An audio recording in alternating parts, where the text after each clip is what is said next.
Hi friends, എൻ്റെ YouTube ചാനലിലേക്ക് സ്വാഗതം. അപ്പം നമ്മൾ നിൽക്കുന്നത് പ്രയാഗ്രാജ് എന്ന് പറഞ്ഞ സ്ഥലത്താണ് നിൽക്കുന്നത്.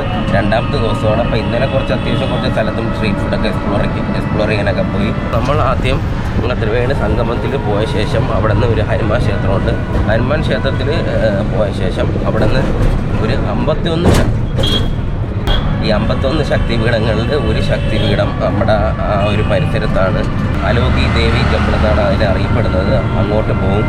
അവിടെ നിന്ന് സമയമുണ്ടെങ്കിൽ ആനന്ദ ഭവനിലും പോയിട്ട് നേരെ റൂമിലോട്ട് വരും. പിന്നെ ശേഷം സൂരജിനെ പിക്ക് ചെയ്തിട്ട് നേരെ സ്ട്രീറ്റ് ഫുഡ് എക്സ്പ്ലോർ ചെയ്തിട്ട് നേരെ ഒരു 4 മണിക്കുള്ള ട്രെയിനിൽ കയറി 4 മണിക്കുള്ള ട്രെയിനിൽ കയറി നേരെ ഡൽഹിയിൽ പോകാനാണ് പ്ലാൻ. 4 മണിക്ക് വന്ദേ ഭാരത് എക്സ്പ്രസ്സിലാണ് നമ്മൾ പോണത്. അപ്പോൾ ഇനി അവിടെ എത്തിയിട്ട് ഈ ത്രിവേണി സംഗമത്തിലെത്തിയിട്ട് വിശദമായിട്ട് കാര്യം പറയാം. വണ്ടിയിൽ ഇരുന്ന് സംസാരിക്കാൻ ഭയങ്കര പാട്, ഭയങ്കര കുലുക്കവും ഭയങ്കര ബഹളവും, അത്യാവശ്യം ഭയങ്കര തിരക്കുണ്ട്. കാര്യം എന്ന് വെച്ചാൽ രാവിലെ 6:45 കഴിഞ്ഞതേ ഉള്ളൂ. ഇവിടെ ഏകദേശം 5:15 തന്നെ ഏകദേശം വെളുത്ത് തുടങ്ങും. അപ്പം നമുക്ക് ത്രിവേണി സംഗമത്തിലെത്തിയിട്ട് ബാക്കി കാര്യങ്ങൾ വിശദമായിട്ട് അവിടെ നിന്ന് പറയാം. ഓക്കെ.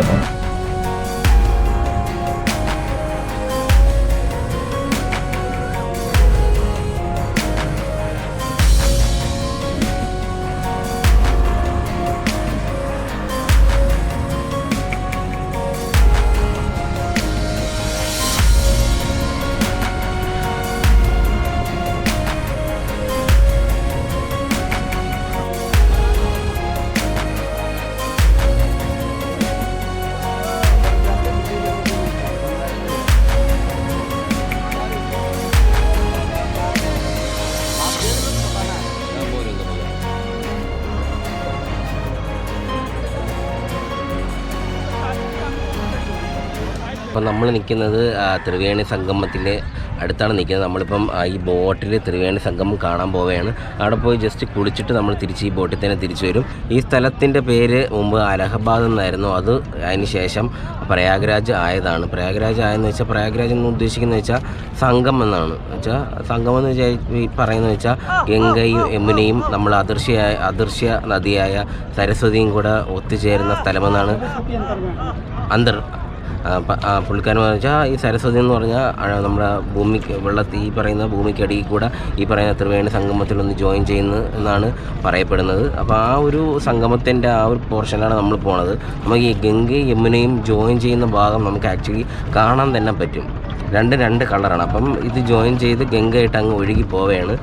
അതാണ് ആക്ച്വലി ഈ പറയുന്ന ത്രിവേണി സംഗമം കൊണ്ട് ഉദ്ദേശിക്കുന്നത്. പിന്നെ വേറെ പറയാൻ എന്തൊക്കെയുണ്ട്. പിന്നെ നമ്മുടെ കൂട്ടുകാരൻ സൂരജ് റൂമിൽ കിടന്ന് ഉറങ്ങണം. അവൻ വരുന്നില്ല എന്ന് പറഞ്ഞുകൊണ്ടാണ് ഞാൻ പിന്നെ ഒറ്റയ്ക്കെങ്കിലും ഇറങ്ങിയത്. ഇതുവരെ വന്നിട്ട് ഇത് ത്രിവേണി സംഗമം കാണാതെ പോണത് വലിയൊരു തെറ്റാണ് എന്നാണ് ഞാൻ പറയാനുള്ളത്. അപ്പം ശരി, അപ്പോൾ നമ്മളപ്പോൾ ത്രിവേണി സംഗമത്തിലോട്ട് പോയിക്കൊണ്ടിരിക്കുകയാണ്. അപ്പം ഇവിടെ നിന്ന് ഏകദേശം 40 മിനിറ്റ് യാത്ര ഉണ്ടെന്നാണ് പുള്ളിക്കാരൻ പറയുന്നത്. അവിടെ നിന്ന് ഇങ്ങോട്ട് 40 മിനിറ്റ്. ഞാനിപ്പോൾ സിംഗിളായിട്ട് വള്ളം എടുത്ത് പോയിരിക്കുകയാണ്. അപ്പോൾ സിംഗിളായിട്ട് ആദ്യം അവർ 2500 രൂപ പറഞ്ഞ്, പിന്നെ എൻ്റെ പൈസ ഇല്ല എന്നൊക്കെ പറഞ്ഞ് അവസാനം പറഞ്ഞ് 900 രൂപയ്ക്ക് സെറ്റായിട്ടുണ്ട്. നമ്മളിപ്പോൾ ഇവിടെ ആരെങ്കിലും വരുന്നുണ്ടെങ്കിൽ ഇവരുടെ അടുത്ത് നല്ല രീതിയിൽ വിലപേശിയാൽ മാത്രമേ നമുക്ക് പോയിട്ട് വരാൻ പറ്റത്തുള്ളൂ. അല്ലെങ്കിൽ വെറുതെ കാശ് വെറുതെ കളയും. എൻ്റെ അടുത്ത് ആദ്യം 2500 രൂപയെന്നാണ് പറഞ്ഞത്. ഒന്ന് ആലോചിച്ച് നോക്കി, 2500 നിന്ന് 900 രൂപ ഞാൻ ആക്കി. അപ്പോൾ ഇവിടെ നിന്ന് ഇനി ഇറങ്ങിയ ശേഷം നേരെ ഇനി ഹനുമാൻ മന്ദിറിൽ പോവും. അവിടെ നിന്ന് ഇനി ഒരു ശക്തിപീഠമുണ്ട്. ശക്തിപീഠത്തിലോട്ട് പോയ ശേഷം നേരെ റൂമിലോട്ട് പോകാനാണ് ഇപ്പോൾ പ്ലാൻ ചെയ്തിരിക്കുന്നത്. ബാഗൊക്കെ നമ്മൾ ഹോട്ടലിൽ വെച്ച ശേഷം നമ്മൾ കുറച്ചും കൂടെ കറങ്ങാൻ പോകും. 4 മണിക്കാണ് നമ്മുടെ വന്ദേ ഭാരത് എക്സ്പ്രസ്. അപ്പോൾ അത്രയൊക്കെയാണ് പറയാനുള്ളത്. ശരി, അപ്പോൾ നമുക്ക് നേരെ ത്രിവേണി സംഗമത്തിലോട്ട് ആ ഒരു സ്ഥലം കണ്ടായിരുന്നു.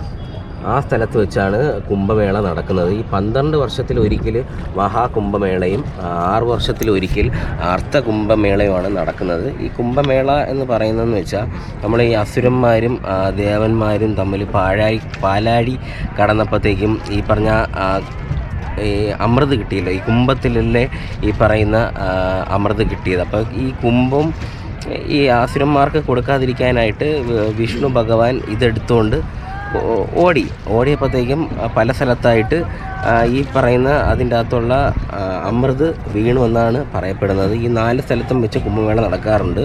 ഒന്ന് അലഹബാദ് എന്ന് പറയുന്നത് ഈ പുതിയ പേരാണ് പ്രയാഗ്രാജ്, പിന്നെ ഹരിദ്വാർ, പിന്നെ ഉജ്ജയിനി, പിന്നെ നാസിക്. ഇത്രയും സ്ഥലത്താണ് മെയിനായിട്ട് ഈ പറയുന്ന ഈ കുംഭത്തിൻ്റെ അംശം വീണത്. കുംഭത്തിൻ്റെ അംശമല്ല, ഈ അമൃതിൻ്റെ അംശം വീണത്. അപ്പോൾ ഈ 4 സ്ഥലങ്ങളിലായിട്ടാണ് ഈ പറയുന്ന കുംഭമേള നടക്കുന്നത്. ഏകദേശം കോടിക്കണക്കിന് ആൾക്കാരാണ് ഇവിടെ ഈ പറയുന്ന മഹാകുംഭമേളയ്ക്ക് വരുന്നത്. കുംഭമേള നടക്കുന്ന സ്ഥലമാണ് ഇത് മൊത്തം. ഈ കുംഭമേള നടക്കുന്ന സമയത്ത് ഇവിടെ ഫുള്ള് ടെൻറ്റും കാര്യങ്ങളൊക്കെയാണ്. ഭയങ്കര ജനത്തിരക്കാണ്. പല സ്ഥലത്തു നിന്നൊക്കെ അഘോരികളൊക്കെ വരുമെന്നൊക്കെയാണ് പറയപ്പെടുന്നത്. അങ്ങനെ കുറേ ചരിത്രവും കാര്യങ്ങളൊക്കെ ഉണ്ട് ഈ പറയുന്ന പ്രയാഗ്രാജിന് മെയിൻ ഒരു അട്രാക്ഷൻ തന്നെയാണ് ഈ പറയുന്ന ത്രിവേണി സംഗമം. വെയിൽ വന്നു തുടങ്ങിയാൽ കുറച്ചും കൂടെ നേരത്തെ വരുമായിരുന്നു. സൂരജ് അവസാന നിമിഷത്താണ് പറഞ്ഞത് അവന് ഉറങ്ങണം, വരുന്നില്ല എന്ന് പറഞ്ഞത്. നേരത്തെ പറഞ്ഞിരുന്നെങ്കിൽ കുറച്ചും കൂടെ നേരത്തെ വരുമായിരുന്നു. അപ്പോൾ ഇത്രയും വെയിൽ കൊള്ളേണ്ടി വരില്ലായിരുന്നു. അപ്പോൾ നമ്മളിപ്പം നേരെ ത്രിവേണി സംഗമത്തിൻ്റെ അങ്ങോട്ട് പോയിക്കൊണ്ടിരിക്കുകയാണ്.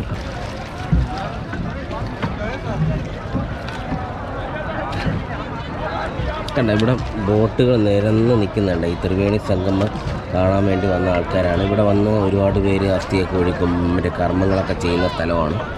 കണ്ട ഒരുപാട് ബോട്ടുകൾ ഇവിടെ വന്നിട്ടുണ്ട്. ഈ ഒരു ഭാഗത്താണ് മിക്സ് ആവുന്നുണ്ട്. ഇതിൻ്റെ കളർ പച്ചയിൽ നിന്ന് ഏകദേശം ഒരുമാതിരി കണ്ട ഈ ഒരു ഭാഗത്ത് വെള്ളം കണ്ടായിരുന്നു. ഈ ഭാഗത്ത് വെള്ളം ആക്ച്വലി കുറച്ച് കലങ്ങിയാണ് കിടക്കുന്നത്.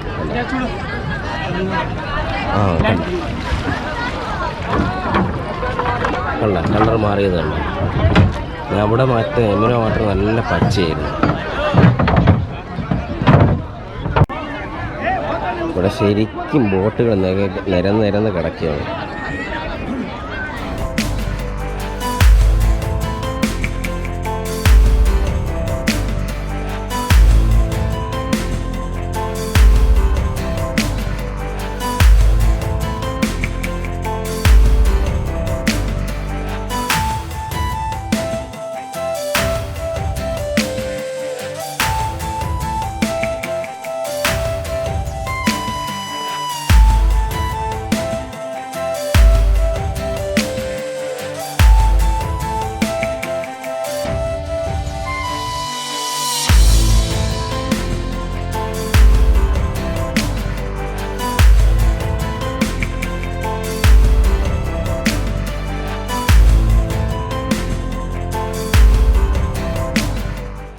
അപ്പം നമ്മളിപ്പോൾ നിൽക്കുന്ന പ്രയാഗ്രാജിലെ ഒരു ശക്തിപീഠത്തിൻ്റെ മുമ്പിലാണ് നിൽക്കുന്നത്. ഇത് ഒരു ശക്തിപീഠ അമ്പലമാണ്. ഇത് സതീദേവിക്ക് ഉണ്ടാക്കിയ ഒരു അമ്പലമാണ് ഇത്. ഇതിൻ്റെ പേര് അലോപി ശങ്കരി ദേവി ശക്തിപീഠ് ടെമ്പിൾ എന്നാണ് ഇതിൻ്റെ ഒരു എഴുതിയിരിക്കുന്ന. ഹിന്ദിയിൽ എഴുതിയിട്ടുണ്ട്, തമിഴിൽ എഴുതിയിട്ടുണ്ട്.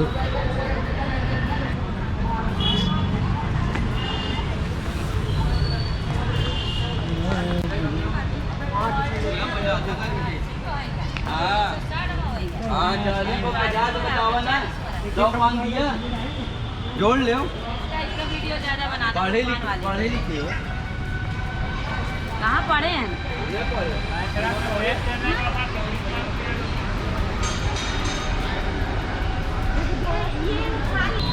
ഈ പറയുന്ന ശക്തിപീഠത്തിനെ പറ്റി എനിക്കറിയാവുന്ന ഒരു കഥ ഞാൻ നിങ്ങളുടെ അടുത്ത് പറഞ്ഞുതരാം. എത്രമാത്രം സത്യമാണെന്ന് അറിയത്തില്ല.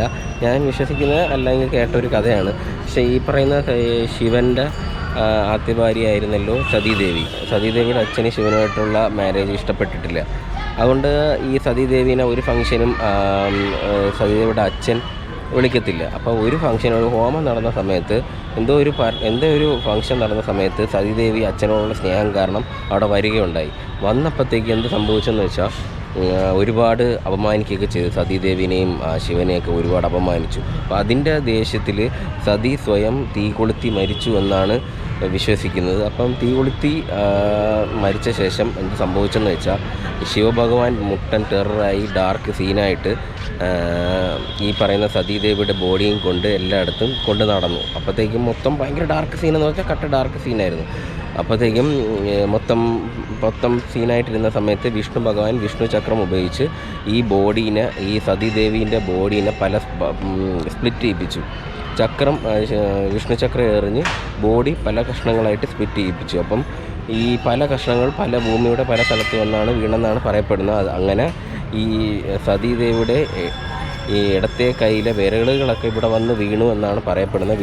വീണ ഉടനെ തന്നെ ഇത് അപ്രത്യക്ഷപ്പെട്ടു എന്നൊക്കെയാണ് ഇതിൻ്റെ പിറകിലുള്ള കഥകൾ എന്നാണ് ഞാൻ വിശ്വസിക്കുന്നത്. അപ്പോൾ ഇതാണ് ആ അമ്പലം. നമ്മൾ അമ്പലത്തിൻ്റെ അകത്തോട്ട് പൊയ്ക്കൊണ്ടിരിക്കുകയാണ്.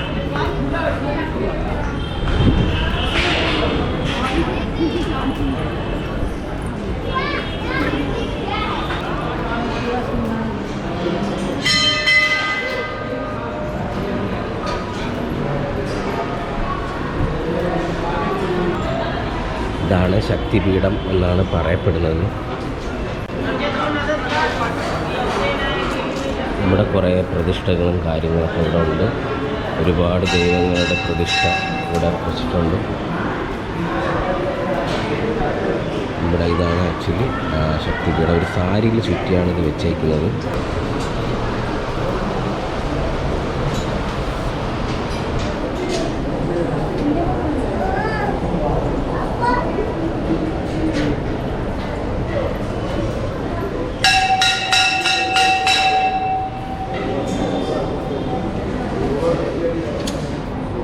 അപ്പോൾ നമ്മളിപ്പം 51 ശക്തിപീഠങ്ങളിൽ ഒരെണ്ണം നമ്മൾ പോയിട്ടുണ്ട്.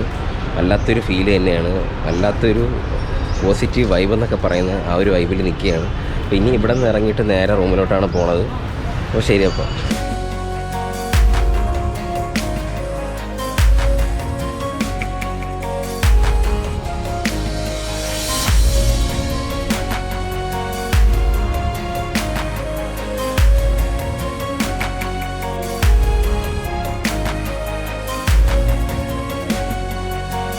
A few moments later.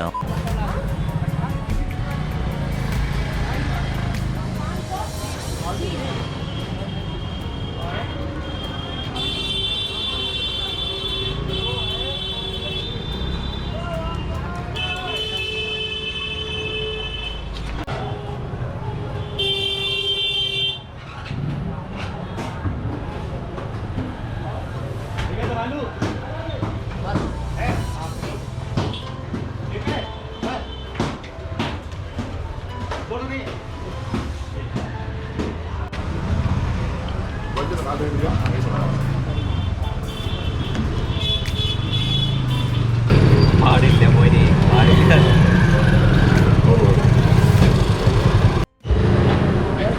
Hi friends, അപ്പം നമ്മളിവിടെ നിൽക്കുന്നത് ലോക്നാഥ് എന്ന് പറഞ്ഞ സ്ഥലത്താണ് നിൽക്കുന്നത്. ഇവിടെ ഒരുപാട് വർഷം പഴക്കമുള്ള ഒരു സ്നാക്സിൻ്റെ ഒക്കെ ഒരു കടയുണ്ട്.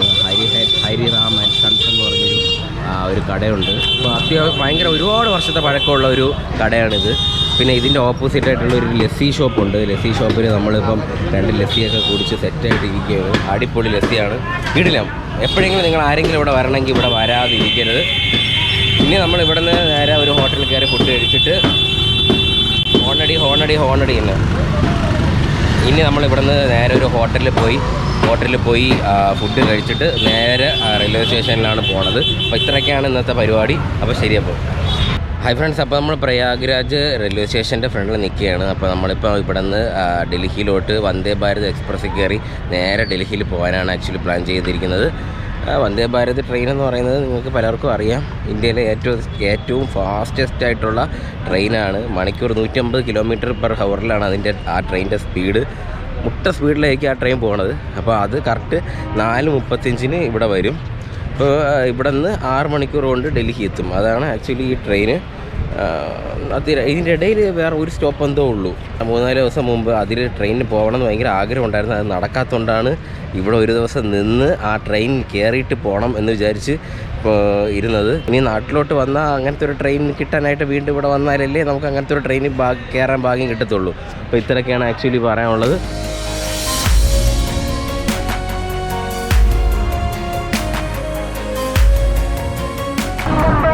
ഹായ് ഫ്രണ്ട്സ്, അപ്പോൾ നമ്മൾ വന്ദേ ഭാരത് ട്രെയിനിലോട്ട് പോകാനായിട്ട് 6ാമത്തെ നമ്പർ പ്ലാറ്റ്ഫോമിലോട്ട് നടന്നുകൊണ്ടിരിക്കുകയാണ്. ട്രെയിൻ ഇപ്പോൾ 5 മിനിറ്റുള്ളിൽ വരും. ഇപ്പോൾ ഏകദേശം 4:30 ആയിട്ടുണ്ട്. 4:35 ട്രെയിൻ വരുമെന്നാണ് പറയുന്നത്.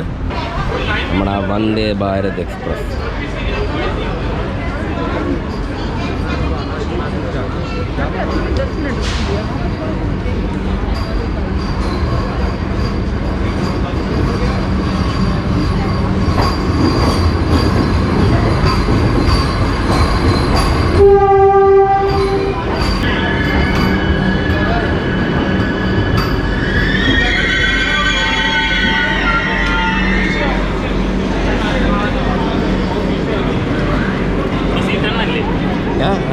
ഗൈസ്. 18, 19 അല്ലേ?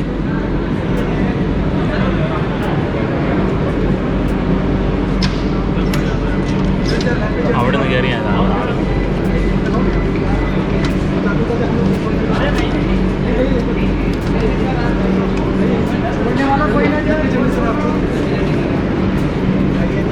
रिजर्वेशन वाले क्या ना सिर्फ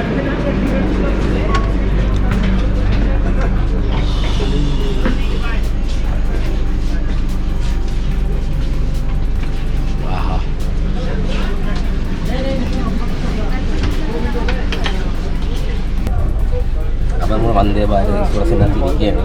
അത്യാവശ്യം നല്ല തണുപ്പും കാര്യങ്ങളൊക്കെ ഉണ്ട്. ഈ അപ്പർ സൈഡിൽ 3 പേർക്കും ഈ സൈഡിൽ 2 പേർക്കുമാണ് ഇരിക്കാൻ പറ്റുന്നത്. ഇതിൻ്റെ അകത്തുള്ള ഫീച്ചേഴ്സൊക്കെ വരും വഴിക്ക് പറയാം. അപ്പോൾ ശരിയാവും. വന്ദേ എക്സ്പ്രസ്സിനകത്ത് കിട്ടുന്ന ഈ പറയുന്ന ഫുഡ് ഡിന്നറാണിത്. ഇതിൻ്റെ അകത്ത് ഒരു നോൺ വെജ് ആയിട്ടുള്ളൊരു ചിക്കൻ കറി ഉണ്ട്, ഡാലുണ്ട്, റൈസുണ്ട്, പിന്നെ ഒരു ഡ്രൈ വെജിറ്റബിൾ ആയിട്ടുള്ള കുറച്ച് വെജിറ്റബിൾ പീസസ് ഉണ്ട്, അച്ചാറുണ്ട്, പിന്നെ ചപ്പാത്തി ഉണ്ട്, കേടുണ്ട്. കേടല്ല, ദഹി കേട് തന്നെയാണ് അല്ലേ? കേടുമുണ്ട്. ഇത്രയും സാധനങ്ങളാണ് കിട്ടുന്നത്. പിന്നെ ഇത് സ്പൂണും ടിഷ്യൂ പേപ്പറുമാണ്. ഇത്രയും സാധനങ്ങൾ നമുക്ക് കിട്ടും. ഇതിന് മുമ്പ് ട്രെയിനിൽ കയറിയപ്പോൾ ഒരു ചായയും ഒരു ചീസ് സാൻഡ്വിച്ചും ഒരു സ്നാക്കും കൊണ്ട് തന്നിട്ടുണ്ടായിരുന്നു. അതിൻ്റെ വീഡിയോ എടുക്കാൻ പറ്റിയില്ല. അപ്പോൾ ഇത്രയും സംഭവങ്ങൾ ഓൾറെഡി ഈ ടിക്കറ്റിൽ ഇൻക്ലൂഡാണ്. അപ്പം കഴിക്കാം നമുക്ക്. ഹായ് ഫ്രണ്ട്സ്, അപ്പോൾ നമ്മളിവിടെ ന്യൂഡൽഹി റെയിൽവേ സ്റ്റേഷൻ്റെ അവിടെ എത്തിയിട്ടുണ്ട്. നമ്മൾ വന്ന ട്രെയിൻ ഇവിടെ കിടക്കുന്നുണ്ട്. ഇപ്പോൾ സമയം ഏകദേശം 11:10 ആയിട്ടുണ്ട്. 11 മണിക്ക് വന്നതാണ് ഈ ട്രെയിൻ. ഇവിടെ മാസ്ക് കമ്പൾസറിയാണ് ഈ ന്യൂഡൽഹിയിൽ. ഇവിടെ കേസസൊക്കെ കൂടുന്നതുകൊണ്ട് മാസ്ക് നിർബന്ധമാക്കി. പക്ഷേ പകുതിയോളം ആൾക്കാർ അത് യൂസ് ചെയ്യുന്നില്ല. പക്ഷേ നമുക്ക് റിസ്ക് എടുക്കാൻ വയ്യാത്തതുകൊണ്ടാണ് നമ്മൾ മാസ്ക് യൂസ് ചെയ്യുന്നത്. ഇവിടെ നല്ല ബഹളമുണ്ട്. അപ്പം ഇവിടെ നല്ല ബഹളമുണ്ട്. ഞാൻ പറയുന്നത് നിങ്ങൾക്ക് കേൾക്കാൻ പറ്റുന്നുണ്ടോ എന്ന് എനിക്ക് അറിഞ്ഞുകൂടാ. അപ്പം ഇനി നേരെ റൂമിൽ പോയി റെസ്റ്റ് എടുത്തിട്ട് ബാക്കി നാളത്തെ ഒരു ദിവസം ഡൽഹി മൊത്തം എക്സ്പ്ലോർ ചെയ്യാനാണ് പരിപാടി.